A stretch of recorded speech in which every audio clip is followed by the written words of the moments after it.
award-winning Tennessee Wildcast is on the air with the latest on hunting, fishing, boating, wildlife watching, and all things outdoors. Make welcome your host, drummer and outdoor expert novice, Jason Harmon. Hello, everybody, and welcome back to this edition of Tennessee Wildcast. Appreciate you tuning in and watching and listening. We got a fun show for you today.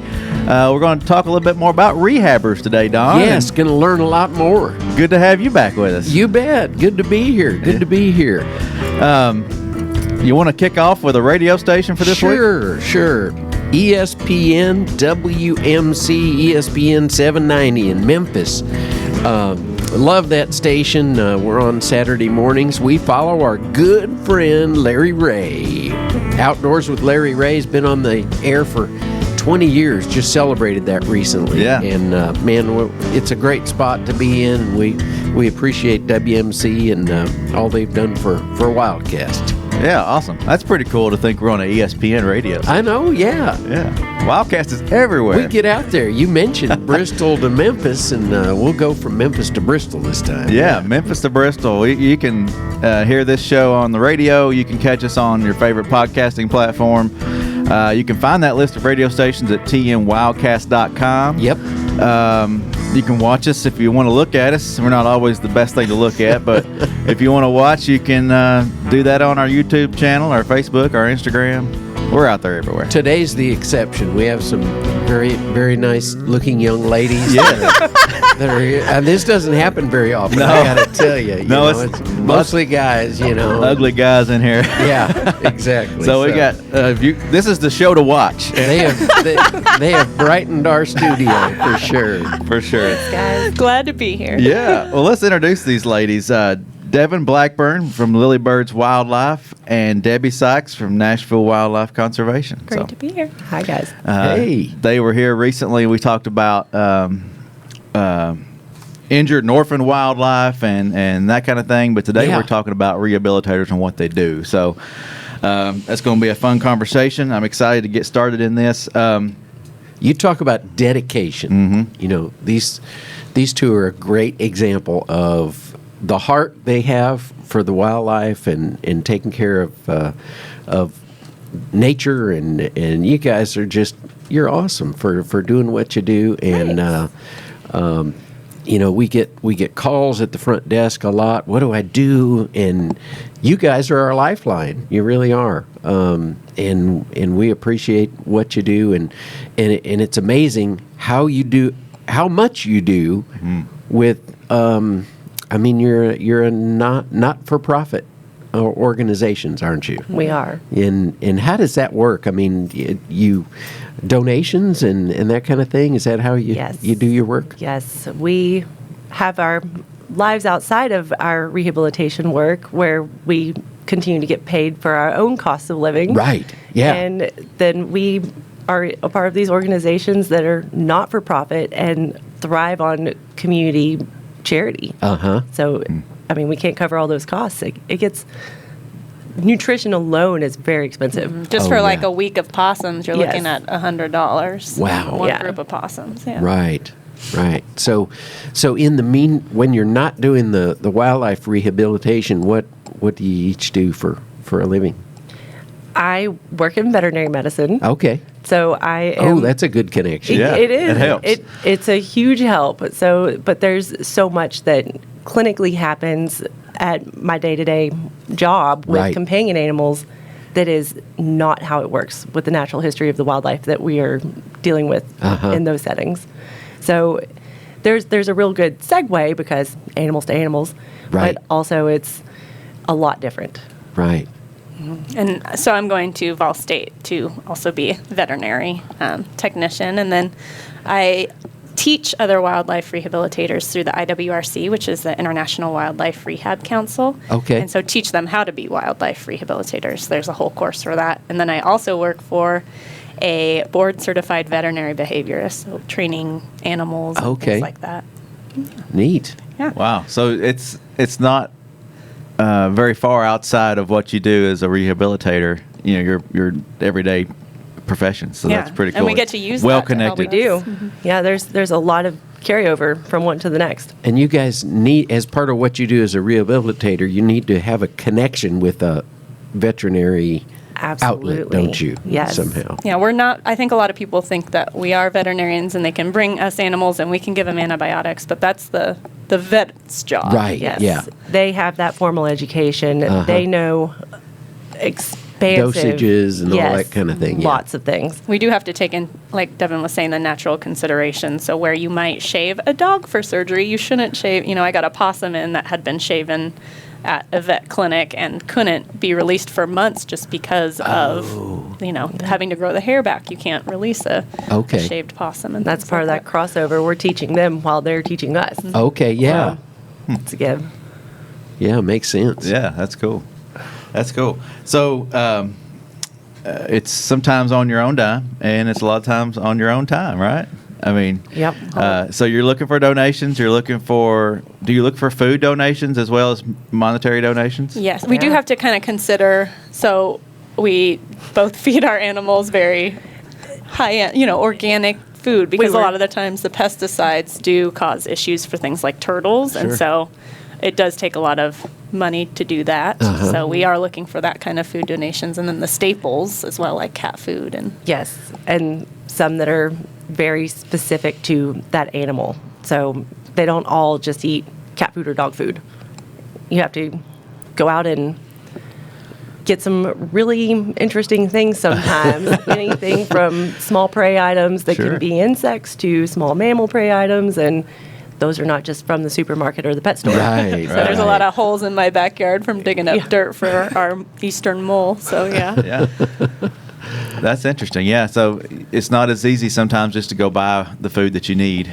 So That would be great. Right. Perfect. Just a wildlife rehab store. Doesn't exist. No. well, we've kind of touched on some of the things, but what are it's a long list, I'm sure. I know you've got a list there in front of you, but what do rehabbers do?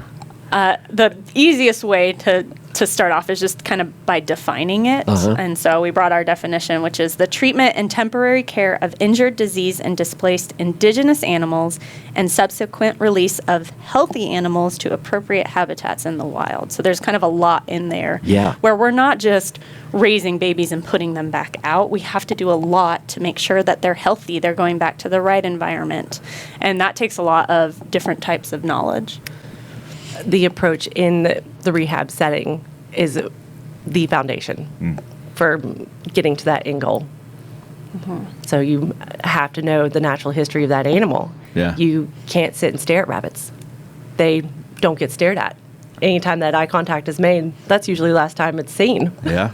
So they are prey animals. Uh-huh. So we do camera setups and a lot of kind of watching secretively or hiding behind a branch while you're feeding something. And you don't want this animal to then go out and think, oh, well, I can just come and take food from you. Yeah. That's not good. Yeah, we don't want them to recognize humans, but we also don't want them to get used to having a lot of stress and being fine with stress in their lives, because you don't want a possum who, when somebody's approaching, they're not taking off and running. So we have to make sure we're limiting our interactions as well with those cameras. Yes. So do y'all have like suits you wear and like, come in looking like the animal? Or That would be great, but they have a great sense of smell, so they would just be able to smell us. And that's one of the first indications you get on. They will assess you for you. When you walk into that room, are they coming up to the front of the cage, or are you just seeing that little waddle off and then hide? Yeah.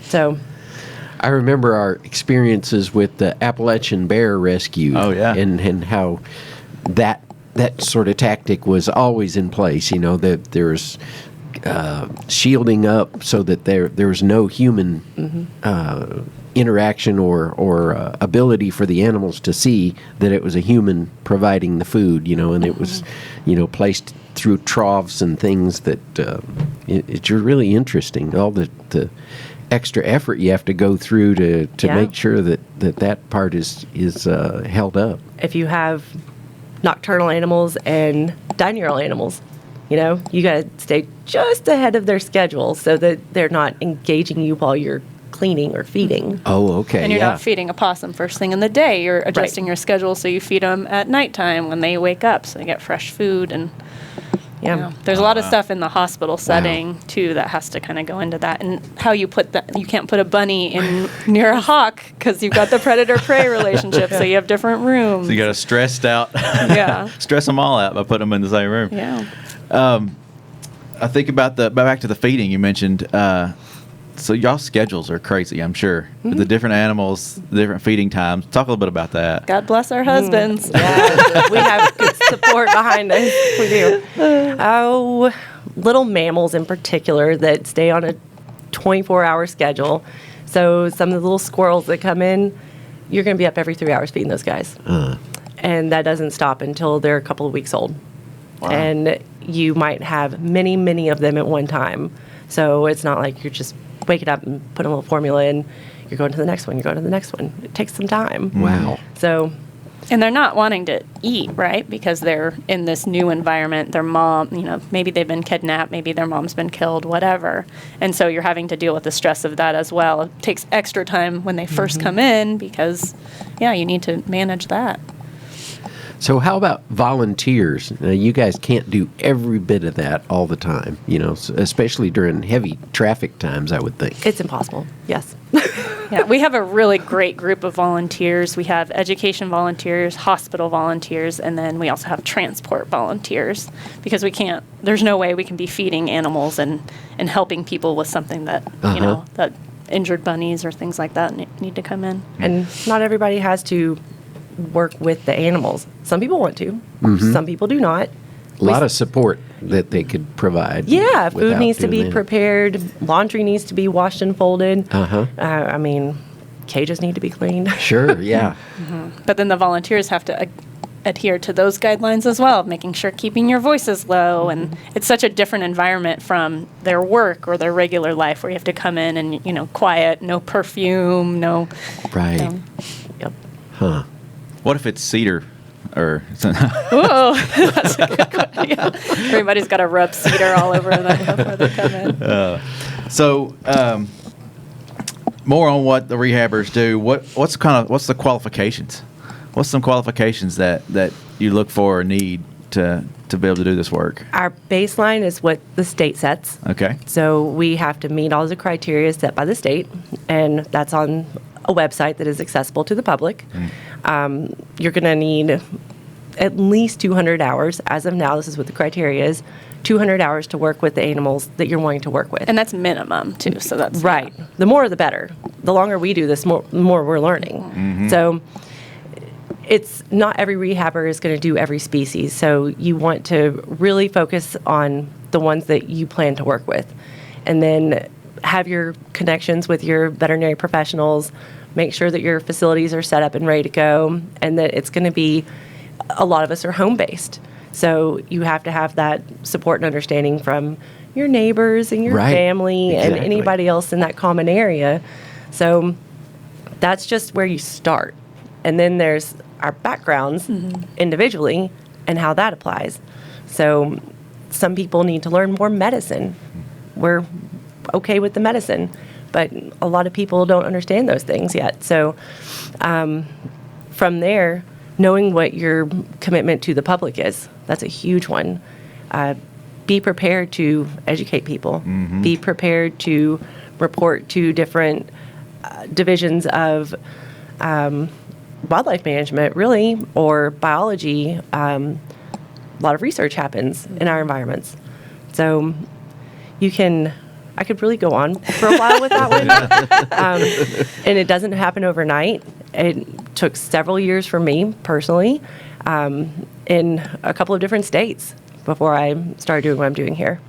Yeah, it's a lot more than just that lover of wildlife who maybe has an area that they could set up some cages or set up facilities and house them. They got to have that knowledge, the background, the training, like you mentioned, the training you do on the side in addition to this rehab work. It all comes together. It has to all happen.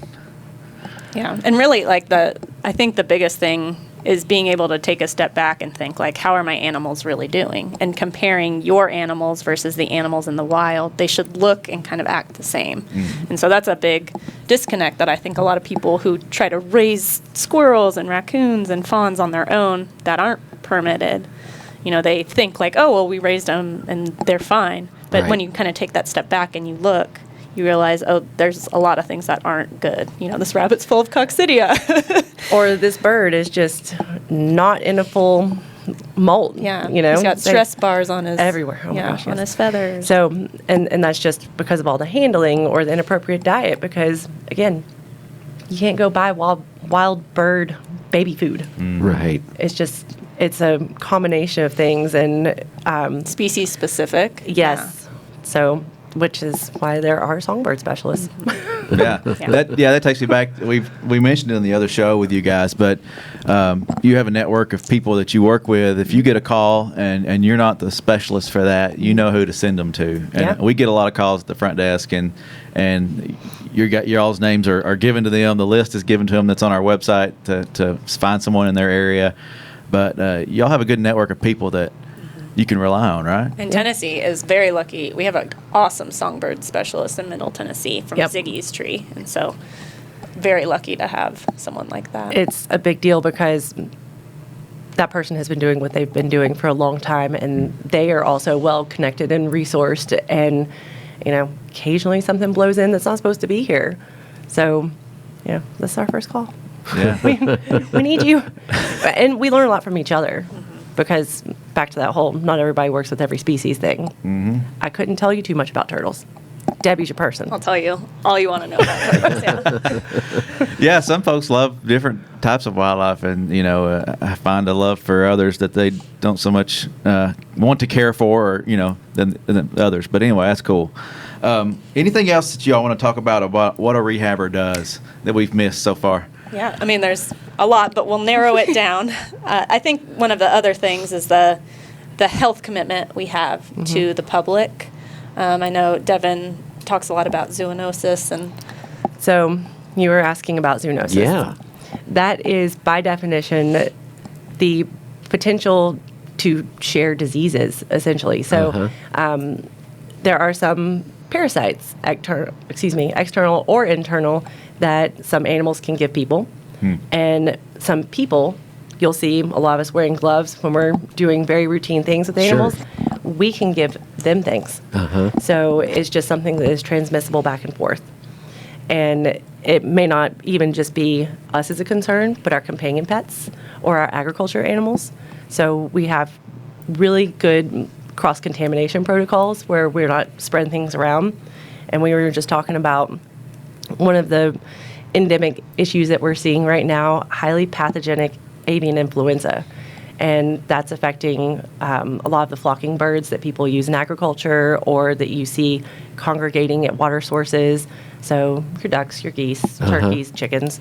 But the wildlife population can move some of that around without actually becoming contaminated themselves. So if we are seeing things, we need to report things. So that's a really big deal with fungal infections in reptiles. It's a big deal with rabbit hemorrhagic disease right now, chronic wasting disease. And part of our commitment to the public is not just helping with monitoring the wildlife that we directly work with, but guarding public health. And that comes in our hospital, right? So everything that we're doing in our hospital, we're not picking up one turtle and then picking up another turtle. We have to go through, wash our hands in between each turtle. Yeah. And so it's time consuming just to do those types of things. A lot of cleaning. Yeah. And you're not putting all the turtles in one bin or all the squirrels in one bin. You're separating those, right? Yes. Yeah. And everybody has to be accounted for as a group and as an individual. So a lot of hands off, still quick hands on, getting a quick weight, making sure that everything looks right, all in about 20 seconds. Boop, back in. Yeah. Wow. And then on top of all that, we're also dealing with public, and I don't say dealing with public. We get to work with the public. We are very happy to. But it can be hard when there's high stress situations. Maybe a raccoon just came in and killed a whole chicken flock and trying to help with the different coexisting Yes. issues. Don't want to villainize them when they're doing what they know to do, and they're just taking opportunity. So the chicken coops. Yeah. So Yeah, I was talking about my chickens earlier, and you said, "Can we talk about that?" I said, sure, yeah. I've got some chickens, got some chicks that I'll be getting outside here pretty soon. And so, what's your suggestions for folks who have farm animals and Yeah. things like that they want to protect? Yeah, so it kind of depends. If you're going to keep them in a chicken coop, really what you're looking at is you got to think about how the predators can get in. They can get through a thin net on the top of the roof. They can dig underneath the chicken coop. So you do have to make sure there's hardware cloth on all 4 sides, and they need to be really thin. So that chicken wire, raccoons can just stick their hand in and grab the feather of the chicken and get it that way. But if you have like the 1/4 inch or even the 1/2 inch, they can't do that. Okay. So really making sure we tend to be experts on that because we have to design our cage to keep predators in and out. Oh, yeah. Chewing, digging, like thinking about all the different things that they like to do. Yep. Sometimes it involves a little concrete, Yeah. just on top of the wire. Yeah. But- Trying to keep rats out who can maybe fit through some of the hardware cloth. We had to concrete ours recently because one got in, and Yeah. So there's a lot of things there that you got to think about. Yeah, really. I've had chickens a while, and I don't have that tight of wire, so maybe that's why I've lost a few chickens. Yes, yeah, and I mean we know from learning from other people's mistakes and then our own as well, and so that's the other part about networking is Yes. yeah, this just happened. Do this with your enclosure. So Yes. go by, and we started doing concrete and things like that. Yeah. Yep. We've probably touched on this a little bit, but I thought maybe we'll bring it up again. I have similar to a vet ? So, are you do a lot of some of the same stuff that a vet might do, but how similar are you to a vet, and what's the differences from what you guys do versus what a vet? You both work for vets or have that experience. Yeah. Well, like Debbie mentioned, you're not doing wound repairs on these animals and removing all their hair like you would your cat or your dog, because they are in protected situations. Sure. They don't have to worry about their body temperatures because they're inside with you. And that is something that we stay pretty sharp on, because we know the longer it takes them to grow that hair, the longer they're captive. The longer they're captive, the less likely they are to be a successful release. So Because that's the goal. You want them to be released. correct? absolutely, Yeah. every time, all of them. And one of the things that we are doing that might parallel that people would see is doing medications, but we cannot prescribe them. We are still doing them under the counsel of a veterinarian. And we both have some pretty good vets that we work with, and Yeah. they are accessible to us outside of clinical hours, so that's really helpful. But we are doing a lot of wound care. We're doing a lot of parasite treatment. A very undesirable part of what we do, but I like doing fecals. there's some surprising things. Yeah. So we're having to test for a lot of those zoonotic diseases as well. Correct. Yeah. And so we're protecting the environment doing that. Sure. At our rehab sites, but also letting that animal back out. That's also going to lead to success, is sending them back out without parasites. But it's good for our health also. Sure. We are monitoring recoveries and charting and keeping up with things in a way that you would expect to see a veterinary practice do it. So if that one comes back, we got a good chart on it right now. Yeah, exactly. Yeah. And I mean, we're also tracking each individual animal's weight. So even if you have a group of 13 possums, you're weighing every single individual every day. Okay. Gets a little tricky. You got to do a lot of little Nail flags and yeah. Everybody has identification. But there's a lot that people may see us doing that they would say, oh, they're doctors. They got it. We're not doctors. We work with doctors. Yeah. But we also know what those medications are and how they affect that animal and which medications you can use, because some of these are prey animals. Yeah. Or they are on the list of hunted. And we don't want that to be something that is going to, again, cause harm to other animals or other people. So you have to have a pretty good knowledge base of what you're doing based on medications before you just start slinging stuff around.